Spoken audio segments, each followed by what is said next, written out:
Hello students, ये एक mechanics की प्रॉब्लम है, बहुत अच्छी प्रॉब्लम है।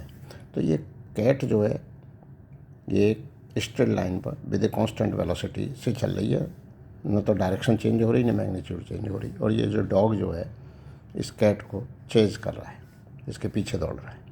तो अगर वो यहाँ थी तो उसकी डायरेक्शन ही हो, लेकिन डॉग की स्पीड कांस्टेंट है लेकिन वेलोसिटी चेंज हो रही है क्योंकि ये उसका पीछा कर रहा है बिल्ली का। तो पूछा ये गया है कि जब डॉग आर डिस्टेंस पर है तो इसकी वेलोसिटी की मैग्नीट्यूड v है और इसकी वेलोसिटी की मैग्नीट्यूड u है। तो ये तो कांस्टेंट वेलोसिटी बोली जाएगी, ये कांस्टेंट स्पीड बोली जाएगी क्योंकि ये तो डायरेक्शन चेंज हो रही है। तो जब इसने कहा कि जब ये थीटा डिग्री पर है यहाँ से, तब इसका एक्सेलरेशन क्या है डॉग का, क्योंकि due to change in direction there is an acceleration and that acceleration is called normal acceleration. तो हम यहाँ पर एक्सेलरेशन को रिजॉल्व करेंगे नॉर्मली एंड टेंजेंशियली। इसमें कोई टेंजेंशियल एक्सेलरेशन है नहीं क्योंकि in the direction of motion मतलब मैग्नीट्यूड में चेंज नहीं है। तो टेंजेंशियल एक्सेलरेशन होता है rate of change of magnitude of velocity. Normal acceleration direction change की वजह से होता है क्योंकि वेलोसिटी एक वेक्टर क्वांटिटी है।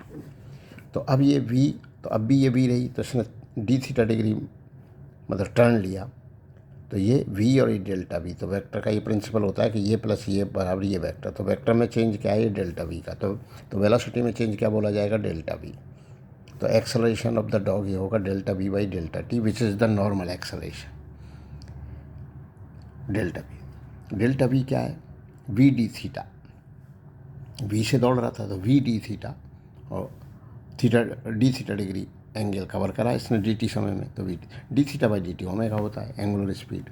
अब यही ओमेगा यहाँ से कैलकुलेट करी जाएगी, किससे, बिल्ली से। तो इसके दो कंपोनेंट ये, तो इसकी जो डायरेक्शन चेंज इस कंपोनेंट की वजह से हो रही है क्योंकि बिल्ली की वेलोसिटी जो कैट की जो वेलोसिटी है वो तो कांस्टेंट है, लेकिन इसकी डायरेक्शन में अगर ये पीछे अगर ये इसके पीछे दोनों की एक ही डायरेक्शन में होती, लेकिन ये तो ये ऐसे दौड़ रही है और इसको चेंज कर रहा है, तो इसको अपना एंगल इसकी वजह से, इस कंपोनेंट की वजह से चेंज करना पड़ रहा है क्योंकि कैट की वेलोसिटी का इधर जो कंपोनेंट आ रहा है।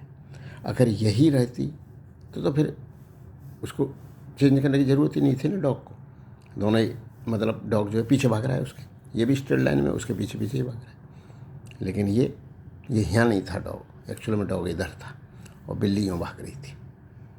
तो u sine theta upon r हो गया क्या, एंगुलर स्पीड। तो ये क्योंकि एंगुलर स्पीड होती है रेट ऑफ चेंज ऑफ है, तो angular speed u sine theta upon r हो गई। ओमेगा होती है वेलोसिटी बटे r। तो u साइन, तो अब ये नॉर्मल एक्सेलरेशन ही आ गया। तो ये ऑब्जेक्टिव में ये पूछा गया था नॉर्मल एक्सेलरेशन क्या है, और ये पूछा गया था इस स्टैंड पर रेडियस ऑफ कर्वेचर क्या है। तो रेडियस ऑफ कर्वेचर के टर्म्स में नॉर्मल एक्सेलरेशन होता है वेलोसिटी की मैग्नीट्यूड का square upon radius of curvature. इसका अलग से डेरिवेशन करेंगे, ये क्यों होता है वो अलग बात है। तो ये नॉर्मल एक्सेलरेशन और आया नॉर्मल एक्सेलरेशन ये है। इन दोनों को इक्वल कर दो, इन दोनों को इक्वल करने से रेडियस ऑफ कर्वेचर ये आ जाता है v square upon r, where r is the capital R is the radius of curvature और स्मॉल r तो डिस्टेंस था कैट का, उसका डॉग का कैट से। तो ये काफ़ी अच्छी प्रॉब्लम थी। तो ये रेडियस ऑफ कर्वेचर आ गई और ये, तो इसमें 4 ऑप्शन दिए थे कि एक्सेलरेशन कितना है उसका डॉग का और रेडियस ऑफ कर्वेचर क्या है। तो 2 ऑप्शन सही हैं, 2 से गलत हैं। ये दोनों ऑप्शन सही हैं जहाँ कहीं पर भी होंगे उस ऑब्जेक्टिव सवाल में। ये नॉर्मल एक्सेलरेशन है, ये रेडियस ऑफ कर्वेचर है of the path of the dog chasing cat. बहुत अच्छा सवाल था ये। ठीक है।